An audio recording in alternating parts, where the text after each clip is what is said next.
오늘 우리 귀한 믿음의 식구들에게 교회를 대적하는 그런 원수들의 심판받는 이야기를 한다는 것이 그 스페인이라고 하는 이 기독교 국가 중에서 아마 십자가가 가장 많은 나라가 아닌가 싶은 그런 나라가 스페인입니다. 마을마다 돌 기둥으로 한 중앙에다가 십자가를 세웁니다. 그리고 마을이 모이는 그 마을의 표시, 이정 표시가 그 십자가이고, 또 마을의 이정 표시가 교회입니다.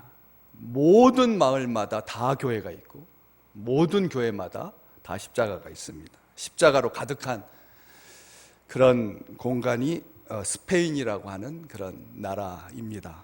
땅 끝이죠. 땅 끝. 이 대륙의 끝입니다.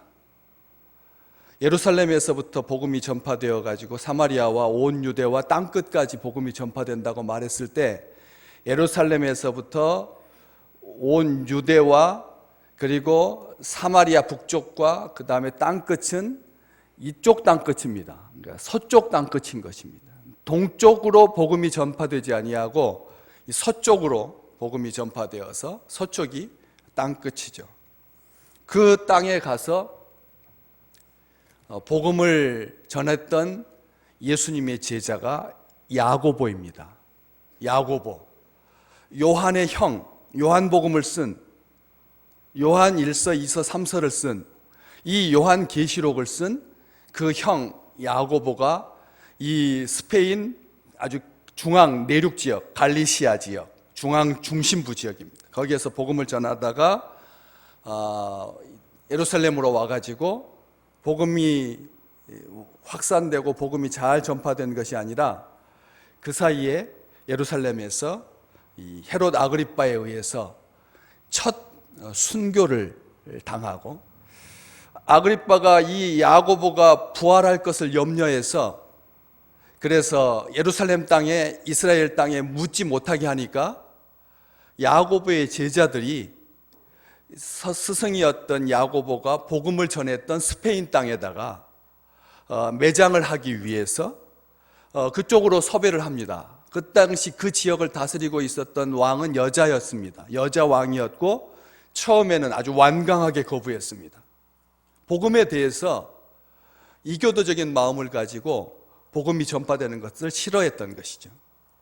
그래서 매장지를 얻지 못하다가 나중에 어떻게 하나님께서 역사하셔서 그 여왕이 기독교로 개종하게 되고 야고보의 무덤을, 매장지를 허락하게 되어서, 그래서 그 매장지가 이 스페인이 된 것입니다. 야고보의 무덤이 있는 스페인 땅인 것이죠. 복음을 전했던 그런 땅이고, 예루살렘은 모든 이교도들이 예루살렘 땅을 정복할 때마다 성지 순례하는 것들이 차단되니까 교황청이 있는 이탈리아의 로마와 그 다음에 유대의 예루살렘, 모든 기독교 믿는, 예수 믿는 백성들이 한 번쯤 가보고 싶어하는 그 땅을 갈 수가 없게 되니까 차선책으로 사람들이 예수님의 직접 제자였던 야고보가 묻힌 스페인 땅으로 순례를 하기 시작해서, 그래서 그게 연유가 되어가지고 1000년이 넘게 그렇게 순례길이 형성되었던 것이죠. 그러다가 한때 잊혀졌습니다. 이슬람이 지배하기도 하고 스페인 땅 자체가, 그 다음에 내정 불안정으로 인하여서 순례에 대한 그런 생각들 자체가 있을 수가 없었습니다. 흑사병이 막 돌고 그러니까 사람들이 순례할 생각을 갖지 못했습니다.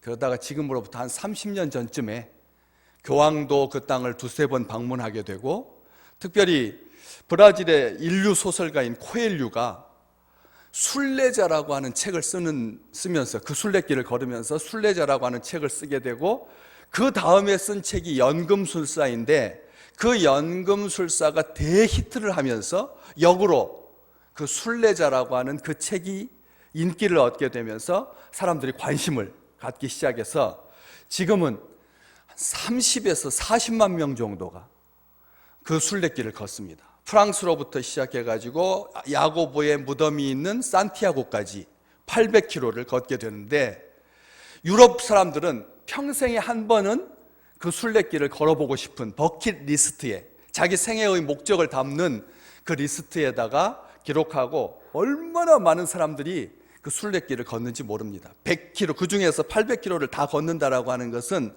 하루에 20-30km씩 걸어가지고 40일 걸리는 길이거든요.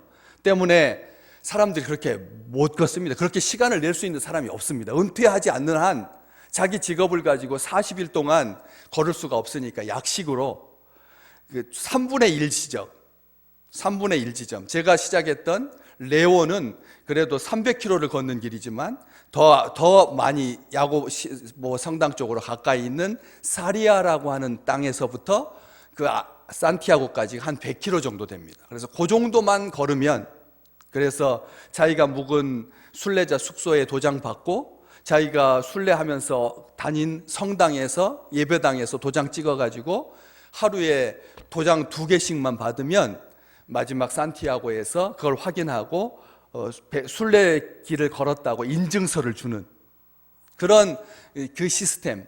제주 올레길이 그 순례길의 원형을 보고 만들어진 것이고, 제주 올레길을 또 보고 이 큐슈 지방, 이 일본 지역에서도 지금 순례길이 아주 요즘 굉장히 잘 되고 있다고 하는데, 제주도 쪽은 약간 그 순례하는 둘레길, 그 올레길 기념 자체가 희박해져서 요즘은 그렇게 많이 선호하는 곳이 안 되었다고 하지만, 이 순례길은 굉장히 번성하고 있습니다. 한 30년 정도 되었고, 전체 순례객 중에서 우리 한국인은 한 10등 정도 됩니다. 9등까지는 유럽 사람들이 다 순례를 하고, 10등 정도, 인원수로 봤을 때 10등 정도인데, 아시아권에서는 우리 대한민국이 제일 많이 가는 그런 땅이 순례길입니다. 일전에 2월 달에 이 스페인 하숙이라고 하는 이 프로그램을 통해 가지고 순례길에 대한 그런 굉장히 국민적인 관심을 얻었던 그런 길이기도 하고요. 그래서 다녀왔는데, 이 순례길, 왜 사람들이 순례길에 대해서 그렇게 관심을 갖게 되는, 요즘 근래에서는 이제 종교적인 목적도 있지만 스포츠적인 목적, 그리고 또 문화적인 목적, 자기 성찰적인 목적, 아주 다양한 목적들이 보태지면서 모두 다 종교적인 성향을 가지고 그 순례길을 걷지는 않습니다. 그래서 일반적인 그렇게 좀 폭이 넓어지게 되었는데, 이게 왜 이런 야고보의 무덤, 예수님의 12제자 중에서 가장 먼저 순교한 45년경에 순교를 했거든요. 예수님의 제자였던 야고보가 45년경에 순교를 했는데, 그 예수님 승천하시고 나서 10여 년 뒤에 순교한 예수님의 제자 중에서 첫 순교자인 그 야고보의 무덤에 대해서 사람들이 왜 이렇게 관심을 갖는 건가? 한참 몇백 년 동안 야고보의 무덤은 잊혀졌습니다. 어느 날 목동들이 밤하늘에 그 들판에서 별이 아주 빛나는 그런 특별하게 유돌나게 그 지역을 비추는 그 빛이 있어서, 예수님께서 태어나시던 베들레헴의 그 날처럼, 그래서 목자들이 가서 동굴을 속에서 이 석관, 야고보가 묻혔다라고 생각한 이 석관을 발견하게 되고, 그 지역의 주교가 이게 바로 야고보 예수님의 제자 야고보의 이 무덤이다라고 하는 것이 나중에 이제 공식적으로 확인되고 나서, 그래서 이것을 이 산티아고에다가 안장하고 성당을 크게 지어가지고 이렇게 순례길이 형성되었는데, 그것이 단초가 되었던 말씀이 오늘 6절 말씀입니다. 6절 말씀에 보면 이렇게 기록되어 있죠. 내가 보니까 여자가, 짐승이, 반기독교적인 문화가, 반기독교적인 종교가, 반기독교적인 나라가, 반기독교적인 세대가, 여자가 성도들의 피와 예수의 증인들의 피에 취했다. 성도들의 피와 예수의 증인들의 피에 취한지라 내가 그 여자를 보고 놀랍게 여기고 크게 놀랍게 여겼다. 예수님의 동생이었던 요한이 자기 형이 순교해가지고 지금 어디에 묻혀 있는지도 모르는 이 당시에 이 당시에 요한이 요한계시록을 쓸 당시에 자기 형이 순교한 이후이고 어디에 묻혀졌는지 무덤조차도 이제는 알 수 없게 되어버린 그런 상태에서 이 성도들의 피와 예수의 증인들의 피, 성도들의 피 속에 예수의 증인들의 피가 포함될 텐데 요한은 이것을 일부러 명백하게 구별하고 있습니다. 성도들은 피를 흘리는 사람들이 아니죠. 예수 믿는다고 피 흘리는 시대는 아닌 거죠. 성도들은 피를 흘리지 않습니다. 순교자들이 피를 흘리지. 우리 한국교회는 세계 순교 역사 중에서, 순교 지도 중에서, 순교 이론 중에서, 순교 실제 중에서 가장 강력한 나라 중에 하나입니다. 카톨릭에 의해서 핍박받던 유럽의 우리 개혁교회, 교인들, 성도들, 그 순교자들이 그렇게 많이, 한 마을 전체가, 한 나라 전체가 다 구교에 의해서 신교가 핍박을 받아서 성도들이 피를 흘렸습니다. 다 순교자가 되었습니다. 그러나 한국 교회는 아시아권에서 이렇게 많은 순교자를 배출할 수 있을까 싶을 만큼 많은 순교자를 낸 그런 나라가 한국입니다. 그런데 그 순교자, 박해 시대 때는 성도들이 순교자일 수 있습니다. 그러나 보통 시대가 되면 성도들은 순교자가 되지 못하지요. 그런데 이 성도들의 피가 먼저 나오고 있습니다. 성도들의 피를 더 귀하게 다루고 있는 것입니다. 요한은 예수의 증인들의 피, 이게 순교자거든요. 예수의 증인들의 피, 이 증인이라고 하는 말, 증언이라고 하는 말에서 순교라고 하는 말이 나왔으니까 증언하다라고 하는 것에서 순교라고 하는 말이 나왔습니다. 그래서 순교자는 증인입니다. 예수 그리스도를 증거하다가, 예수를 안 믿는 사람들에게 예수를 증거하다가 그들로부터 박해를 당하고 죽임을 당한 그런 사람들이 순교자인 거죠. 그런데 이 요한은 자기 형이 순교자인데 순교자들의 피를 먼저 말하지 아니하고 신앙생활 열심히 하는, 요한이 이 요한계시록을 쓸 당시 1세기 말 2세기 초, 아직 기독교가 기독교로 정식 종교로 공인받지 못했던 때, 박해가 있었던 때, 로마의 황제들이 미친 듯이 기독교인들을 잡아 죽이려고 날뛰던 때에 요한은 성도들의 피에 대해서 아주 존귀한 마음을 가지고 먼저 말하고 있습니다. 그리고 순교자들의 피 이야기를 하는 것이죠. 이 성도들의 피, 요한계시록 우리가 지금 17장 읽고 계시는데 6장 9절 이하에 보시면, 앞에 화면에 떠 있습니다. 6장 9절 이하에 보시면 순교자들이 흘린 피 이야기가 벌써 나오고 있습니다. 6장에서부터 같이 한번 읽어볼까요? 9절 같이. 다섯째 인을 떼실 때 내가 보니 하나님의 말씀과 그들이 가진 증거로 말미암아 죽임을 당한 영혼들이 제단 아래에 있어. 10절 말씀, 큰 소리로 불러 이르되 거룩하고 참되신 대주제여, 땅에 거하는 자들을 심판하여 우리 피를 갚아주지 아니하시기를 어느 때까지 하나이까 하니. 마지막 11절 같이 읽겠습니다. 각각 그들에게 흰 두루마기를 주시며 이르시되 아직 잠시 동안 쉬되 그들의 동무 종들과 형제들도 자기처럼 죽임을 당하여 그 수가 차기까지 하라 하시더라. 아멘. 요한계시록 6장에 순교를 당한 주의 백성들, 성도들, 예수 그리스도의 증인들의 그 하소연, 피 섞인 절규가 기록되어 있습니다. 제단 아래서부터 제단 아래서 성도들의 피가 소리 지르는다. 이 표현은 나중에 금방 확인할 수가 있습니다. 제단 아래 이 성인들, 순교자들의 뼈, 유골을 제단 밑에다가 묻고 그 위에서 성찬식을 하고 그 위에서 예배를 집전했거든. 이것이 역사적으로 검증된, 역사적으로 있었던 그 있을 이야기를 아직은 요한 당시에 순교자들의 뼈를 제단 아래에다가 묻고 그리고 그 위에서 성찬식을 행하고 그 위에서 예배를 하지 않았습니다. 그 당시에, 요한 당시에. 그런데 이 환상 가운데 요한이 그것을 미리서 바라보고 있는 것입니다.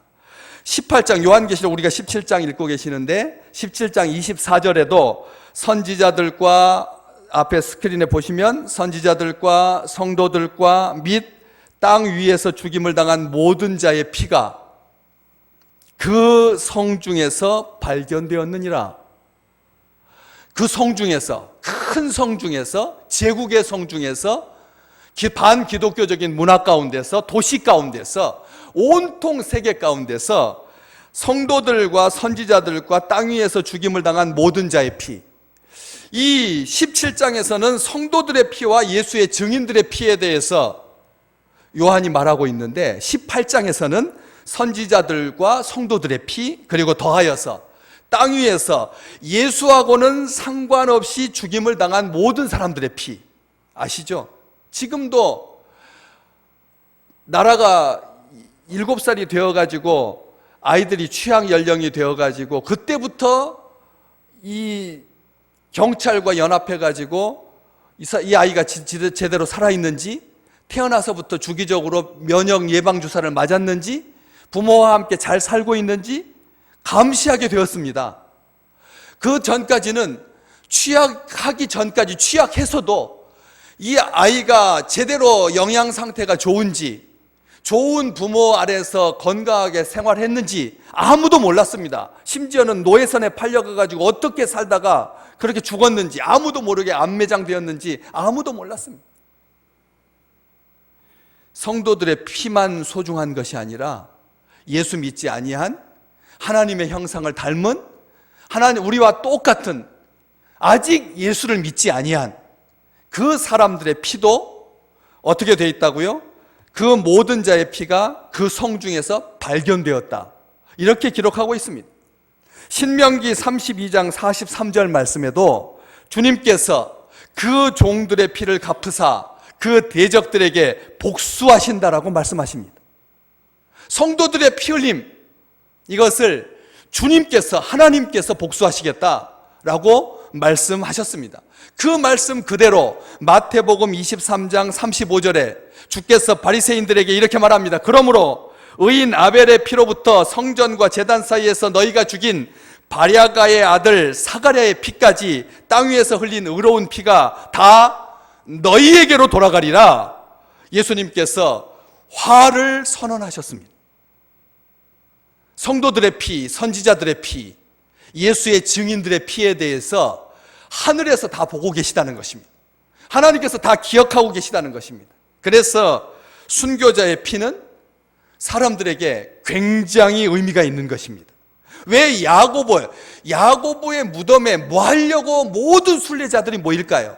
제가 걸은 길은 가장 유명한 길입니다. 프랑스 길이라고 해서 프랑스 생장이라고 하는 지방에서부터 시작해가지고 800km 스페인의 북부 지역을 걷는 길인데 요즘은 포르투갈에서도 걷고 스페인 남부에서도 걷고 해가지고 순례길이 30여 개가 넘습니다.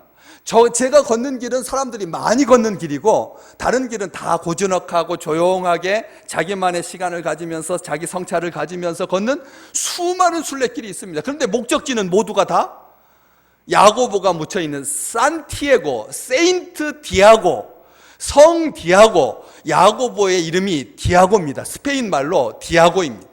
성 야고보의 무덤인 것입니다. 그 순교자의 무덤으로 왜 사람들이 걷습니까?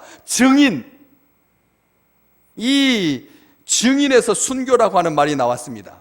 사전적인 의미는 자기가 믿는 종교를 위해서 생명을 바치는 것입니다. 신앙을 위해서 죽임을 당하는 일입니다. 그런데 기독교의 순교는 복음을 증거하는 상황에서 인간적인 적대감으로 말미암아서 명을 다하기 전에 자신의 생명을 잃은 그리스도인을 말할 때 순교자라고 하죠. 교회는 순교자의 시신을 수습하고 안장하고 그의 순교일을 기념하기 시작했습니다. 7월 마지막 25일이 야고보가 순교한 날이라고 공식적으로 카톨릭에서는 선포했습니다. 7월 25일. 그게 7년마다 한 번씩 돌아옵니다. 7년마다 한 번씩 그날이 딱 주일하고 겹치는 거죠. 그날 산티아고의 순례길을 마치고 도착하면 자기 전생의 죄가 다 용서받는다. 교황이 그렇게 선포를 했습니다. 그 성년, 거룩한 해, 야고보의 순교한 날짜와 그 다음에 해가 맞아 떨어지는 해 순교하지 않고 그 다음 해나 그 다음 해에 순교한 사람도 야고보 사도의 무덤이 있는 산티아고의 순례길을 하고 도착하면 자기 생애의 절반은 용서받는다. 이런 말을 할 만큼 공식적으로 교황이 그렇게 선포할 만큼 이 순교자에 대해서 아주 각별한 생각을 가지고 있었던 것이 교회의 초기 생각이었습니다. 교회의 전통이 되었습니다. 믿음의 여정을 달려간 순교자들의 죽음은 남은 자의 신앙 여정에 중요한 의미를 지니게 되었습니다. 순교자의 유골은 한 곳에만 묻히지 아니하고 심지어는 여러 곳에 나뉘어 묻혔습니다. 부처님의 사리가 캄보디아에도 있고 인도에도 있고 중국에도 있고 한국에도 있고 북한에도 있듯이 일본에도 있듯이 부처님의 몸 조각, 귀뼈, 코뼈, 손가락 뼈가 온 지구상에 흩어져 가지고 그걸 가지고 탑을 만들고 그걸 가지고 절이 생기고 하는 것처럼 나중에 우스갯소리로 전 세계에 흩어져 있는 모든 부처님의 뼈를 다 모으면 부처님 7명 나온다. 이런 말이 나올 만큼 가짜 뼈라도 부처님의 신체의 일부라고 여기고 신심 어린 불교 신자들이 그 뼈 앞에서 지성을 다하는 거죠. 천일 동안 기도하고. 이게 인간적인 기본적인 정서인데 이게 기독교 안에 이런 요소들이 있었다라고 하는 것이죠. 그래서 성인들의 유골이 여러 교회에 나뉘어서 안장될 뿐만 아니라 순회하기도 했습니다. 이게 베드로의 뼈입니다 해가지고 교회를 이렇게 순회하기도 했습니다. 점차 모든 교회 안에 안치되는 풍습이 생겼습니다. 서구에 가서 유럽에 있는 성당들, 예배당들 가보면 교회마다 다 유골들이 있습니다. 추기경의 유골, 그 다음에 황제의 유골, 성인들의 유골, 제자들의 유골, 제자들의 유골, 제자들의 유골, 온통 유골 위에 교회가 세워져 있습니다. 그 위에서 성만찬식을 거행하면서 상징적으로 예배가 순교자들의 피 위에서 드려진다라고 하는 그런 놀라운 의미를 갖게 된 것이죠. 박해 시대가 끝났습니다. 목숨을 바쳐서 순교하는 모든 순교의 시대가 끝났죠. 목숨을 바쳐서 순교하는 순교는 복되고 고결합니다. 그렇지만 그 순교의 시대가 끝나고 나서 사람들은 왜 성인들의 유골만 그렇게 귀한가? 예배만큼은 아니어도 숭모하기 시작했거든요. 성인들의 뼈를 숭모하기 시작했습니다. 그 순교한 날짜도 기념하고 그 순교자의 이름을 받으면 그 아이가 복받는다. 평생 그 순교자로부터 자기 인생을 보호받는다 해가지고 세례명으로 성 야고보 누구 이렇게 이름에다가 자기가 사랑하는, 자기가 숭배하는, 자기가 태어난 날의 성인들의 그런 이름을 부여받는 이런 일들이 교회 안에 가득하기 시작했습니다. 그러다 보니까 그렇다면 박해 시대가 끝나서 순교하는 자가 없어지니까 무엇을 그 순교에 대응하는 그런 요소로 생각하기 시작했느냐면 삶을 통해서 그리스도를 증거하는 삶, 다시 말하면 청빈한 삶, 순종하는 삶, 거룩한 삶, 절제하는 삶, 사랑을 베푸는 삶, 성령의 9가지 열매를 실천하는 삶, 성령의 9가지 열매가 나타나는 삶, 그런 삶을, 그래서 나중에 250년쯤 지난 다음에, 그러니까 3세기쯤 지난 다음에 순교의 시대가 끝나고 기독교가 공인된 다음에 한 그리스도인 신학자는 이렇게 말했습니다. 한순간에 고통을 당하는 이는 오직 한 번 승리한다. 그렇지만 언제나 고통 중에 머물고 끊임없이 고통과 투쟁하는 사람은 매일 새로운 순교의 관을 쓴다. 이런 말이 공식적으로 교회에서 선포될 만큼 사람들은 순교자도 존중했지만 성도들의 삶이 귀하다라고 하는 것을 재발견하게 된 것이죠.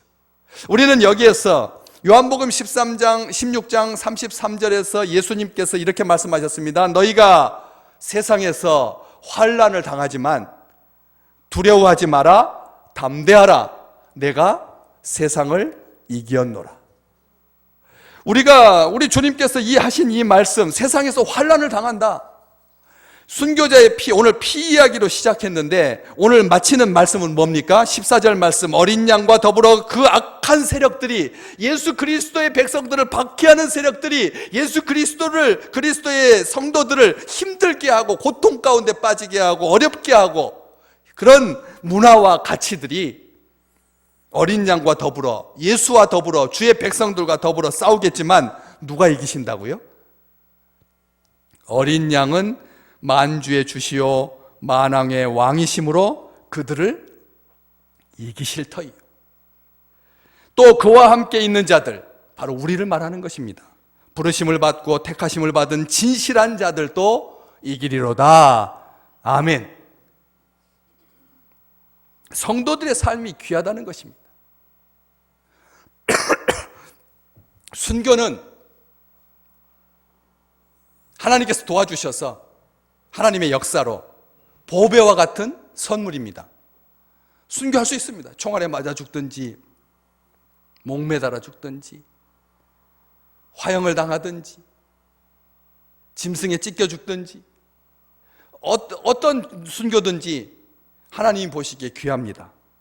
그렇지만 그 순교는 한 번의 순교지만 성도들은 평생을 사는 거죠.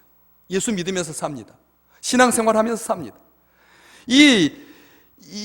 그 신앙생활하면서 사는 이 세상 이야기가 8절에서부터 13절까지 나오고 있습니다. 그게 세상 이야기입니다. 무슨 말입니까? 여자가 7머리, 짐승의 7머리는 여자가 앉은 7산. 로마는 전통적으로 7개의 산 위에, 언덕 위에 세워진 도시다. 이렇게 알려진 나라입니다. 로마 제국이, 로마가. 또한 7왕을 의미하지요. 5은 망하였고 대부분은 왔다가 그냥 가고, 하나는 있고 현재 지배자는 한 명이고 다른 하나는 아직 이르지 아니하였다. 그는 반드시 잠시 동안 머물 것이다. 모든 역사에 해당되는 말입니다. 지나간 왕들은 많습니다. 조선시대 왕들은 수십 명이 넘습니다. 그러나 지금은 어떻습니까? 없습니다. 대통령 많이 있습니다. 전두환 대통령도 있었고, 박정희 대통령도 있었고, 이승만 대통령도 있고, 대통령들 쭉쭉쭉쭉 지나왔습니다. 현재는 문 대통령 한 명입니다. 앞으로 또 대통령이 있을 것입니다. 이런 지나갑니다. 다 지나갑니다. 그리고 마지막 8째, 짐승이 8째 왕이 되어서 모든 야수성을 드러냅니다. 하지만 그는 새로운 왕이 아닙니다. 7 중에 속한 자입니다. 그가 그 왕들을 두려워할 필요가 없는 것이, 하나님께 대적하는 모든 괴물들이, 짐승들이, 여자들이 다 그렇듯이 멸망으로 들어갈 것이기 때문에 그렇습니다. 예수 믿는 백성들, 어떤 정권이나 어떤 시대나 어떤 문화나 어떤 가치관도 두려워할 필요가 없다는 것이죠. 뿔은 왕이니, 뿔은 힘과 권세를 상징합니다. 왕은 그러한 힘과 권력이 구현된 존재이지요. 이런 10왕은 짐승과 더불어서 임금처럼, 왕처럼 일시 동안 권세를 받고 자신들의 독자적인 힘으로 통치하는 것이 아니라 악의 세력에 의지하여서, 악이 뒤에서 뒷받침하고 있기 때문에 아주 강력하게 통치합니다. 짐승과 더불어서 그런 일들을 행합니다. 짐승을 떠나서 결코 성립할 수 없습니다.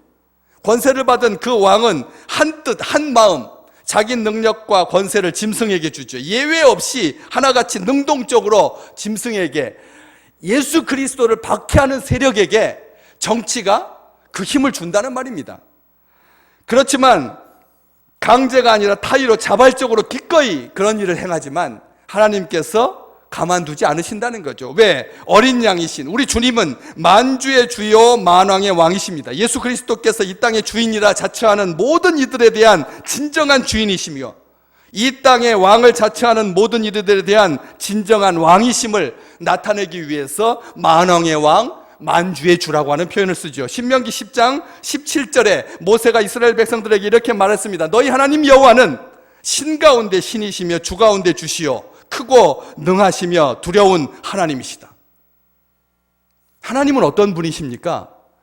10뿔이든지 7산이든지 여자든지 짐승이든지 바다에서 올라왔든지 하늘에서 내려왔든지 땅에서 쏟았든지 이 모든 것들보다 능하신, 크고 능하시며 두려운 하나님이라고.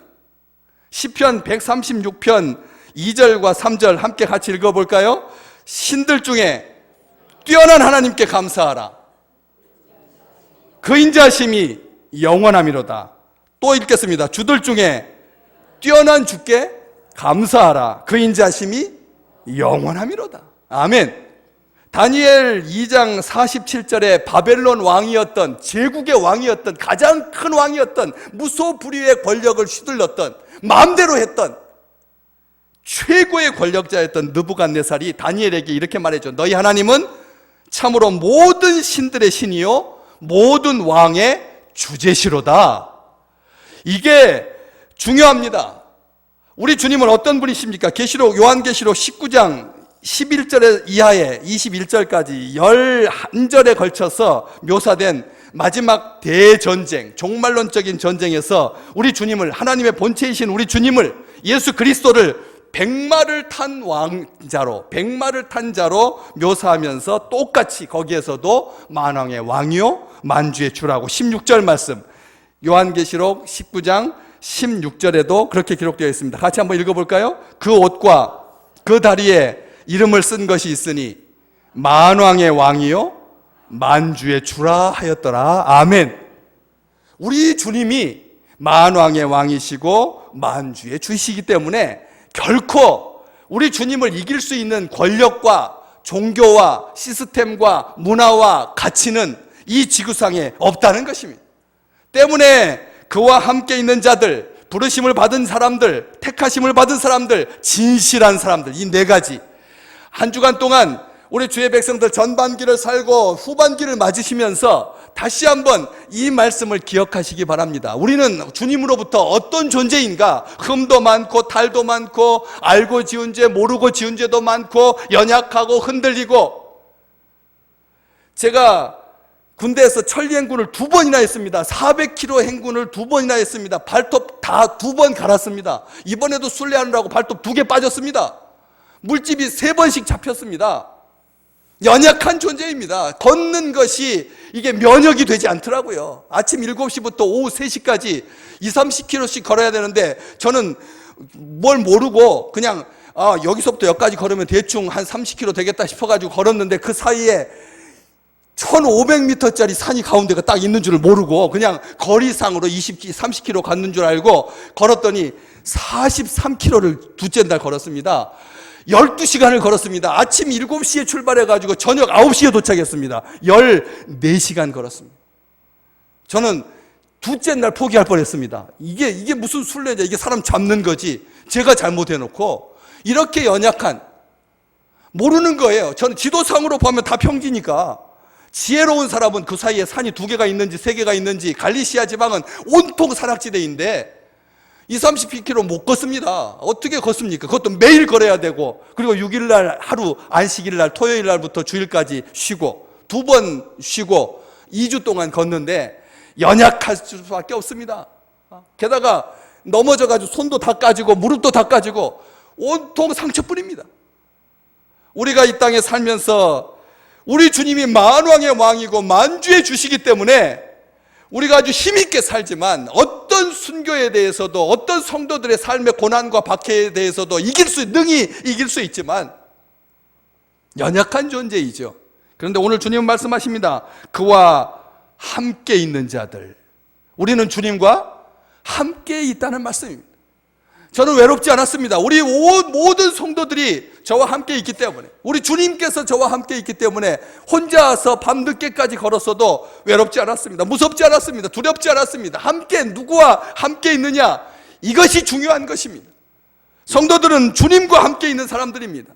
함께 있다라고 하는 말이 단순하게 물리적으로 가까이 있다, 의식적으로 심리적으로 주님께서 나와 함께 하신다라고 하는 그런 안정감을 말하는 것이 아니라, 그와 함께 있는 자들, 곧 주님께서 부르신 자들, 하나님이 우리를 불러주셨다는 것입니다. 내가 예수 믿은 게 아니라 하나님께서 나를 불러주신 것입니다. 택함 받은 자들, 하나님께서 나를 택하셨습니다. 천지의 주제이시고 만왕의 왕이시고 인류 역사를 주관하시는 하나님께서 나를 부르시고 나를 택하신 것입니다. 우리는 택함 받은 사람들입니다. 마지막 진실한 자들이라고 그랬습니다. 진실이라고 하는 말은 예배 드릴 때만 쓰는 게 아니죠. 예배 드릴 때만 쓰는 게 아닙니다. 여러분 안 그렇습니까? 우리의 삶은 교회 안과 밖이 다르지 않습니다.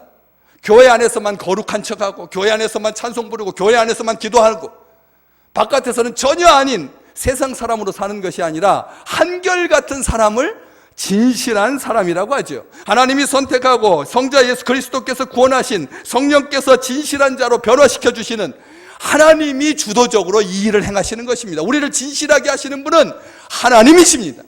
성령께서 하늘에 나중에 요한계시록 19장 아까 11절에서부터 21절까지 우리 주님을 백마를 탄 자, 만왕의 왕이요 만주의 주라고 했는데 거기에 하나님의 백성들은 그 위쪽에 나와 있습니다. 14절 말씀 한번 읽어볼까요? 19장 요한계시록 19장 14절 말씀 같이 읽어보겠습니다. 하늘에 있는 군대들이 희고 깨끗한 세마포 옷을 입고 백마를 타고 그를 따르더라. 아멘. 우리를 말하는 겁니다.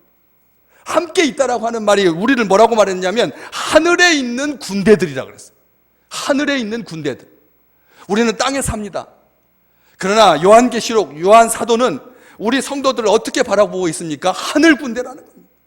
능히 이길 수 있다는 말입니다. 궁극적으로 예수 그리스도의 승리에 우리가 동참하게 될 것이라는 것입니다. 예수께서 말씀하신 대로 음부의 권세는 교회를 이길 수 없습니다.